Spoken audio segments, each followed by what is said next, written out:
अगर आप भी क्लास 5th 6th या फिर 7th में हो, तो अगर आपको अपनी मैथ स्ट्रॉन्ग करनी है तो आपको हेल्प करेंगे बोर्ड मास वाले क्वेश्चन। तो बोर्ड मास से होता क्या है और ये आपकी मैथ इंप्रूव कैसे करेंगे, तो चलिए बताते हैं बहुत जल्दी से। बोर्ड मास का मतलब क्या होता है? तो बोर्ड मास का जो मतलब है, बी का मतलब होता है ब्रैकेट, ओ का मतलब होता है ऑफ, डी का मतलब होता है डिवाइड, एम का मतलब होता है मल्टीप्लाई, ए का मतलब ऐड, और लास्ट में एस का मतलब होता है हमारा सब्ट्रैक्ट। ठीक है, तो देखो जो बोर्ड मास वाले क्वेश्चन होते हैं ये आपकी मैथ इंप्रूव करते हैं। वो कैसे? इससे आपकी जो अंडरस्टैंडिंग है मैथ को समझने की वो इससे तेज हो जाती है। और मैंने भी अपनी जो मैथ को तेज करा था वो इन्हीं क्वेश्चन से करा था अपने क्लास 5th में। अच्छा, और कुछ बच्चों का डाउट ये रहता है, तो ब्रैकेट को जब हम ओपन करते हैं तो कौन सा ब्रैकेट ओपन होता है? तो आपको बता देते हैं, 3 तरीके के ब्रैकेट होते हैं। पहला नॉर्मल यानी सिंपल वाला जो हमारा कॉमन ब्रैकेट होता है। दूसरा जो ऐसे हल्का सा मुड़ा होता है उसे बोलता है करली ब्रैकेट। और लास्ट में जो हमारा स्क्वायर जैसा दिखता है उसे हम बोलते हैं स्क्वायर ब्रैकेट। तो सबसे पहले हमारा नॉर्मल और सिंपल वाला जो ब्रैकेट है वही ओपन होता है, उसके बाद करली ब्रैकेट और सबसे लास्ट में स्क्वायर ब्रैकेट। तो ये जो सामने हमारे क्वेश्चन लिखा हुआ है इसे करते हैं सॉल्व। तो आप भी अपनी कॉपी और पेन लेके बैठ जाओ और साथ साथ इसे मेरे साथ ही सॉल्व करो। तो देखो सबसे पहले हम सॉल्व करेंगे सबसे छोटा वाला ब्रैकेट, जो कि कहाँ तक है, ये जो रेड लाइन है इसके अंदर। तो छोटे ब्रैकेट में भी सबसे पहले हम वो वाला पार्ट सॉल्व करेंगे जो हमारा रूल कहता है। ऑफ का मतलब क्या होता है? मल्टीप्लाई। तो पहले मल्टीप्लाई लगा देते हैं, 5 2 जा 10। अब सारा सेम ही बिल्कुल कॉपी करना है, बिल्कुल सेम। ठीक है, कर देते हैं।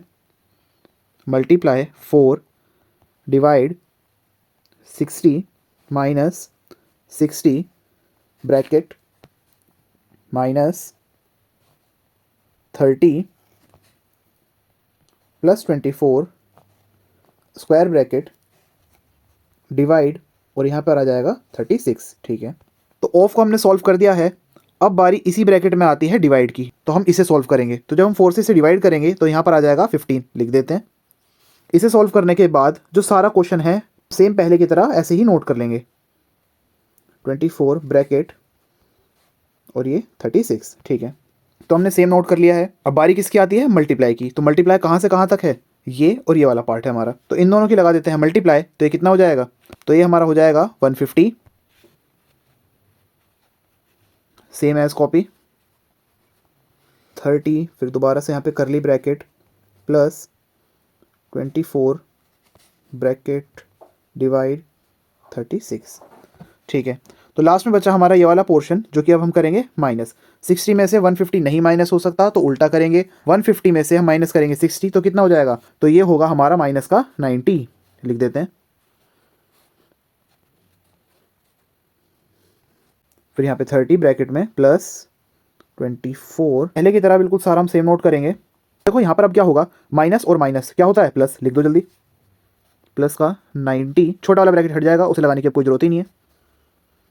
30 ब्रैकेट प्लस 24 ब्रैकेट डिवाइड में 36। ठीक है, 30 और 90 कितने होते हैं बताओ जल्दी? ये होते हैं 120, लिख देंगे। ब्रैकेट करली ब्रैकेट प्लस 24 ब्रैकेट डिवाइड 36। ठीक है, तो इस वाले ब्रैकेट को हम हटा देंगे क्योंकि यहाँ पर प्लस है बीच में। Square bracket bracket divide 36। ठीक है, तो दोनों को जोड़ने पर कितना होता है हम यहाँ पर लिख देंगे। तो ये हो जाएगा हमारा 14436। तो देखो 36 को हमें डिवाइड करना है 144 से। ये जो डिवाइड है इसका मतलब होता है अपॉन, तो हम इसको ऐसे भी लिख सकते हैं 36 अपॉन में 144। तो अब देखो जिसको 12 का टेबल याद है वो इसे जल्दी से काट देगा। 12 3 जा 36 और 12 का स्क्वायर कितना होता है? 144।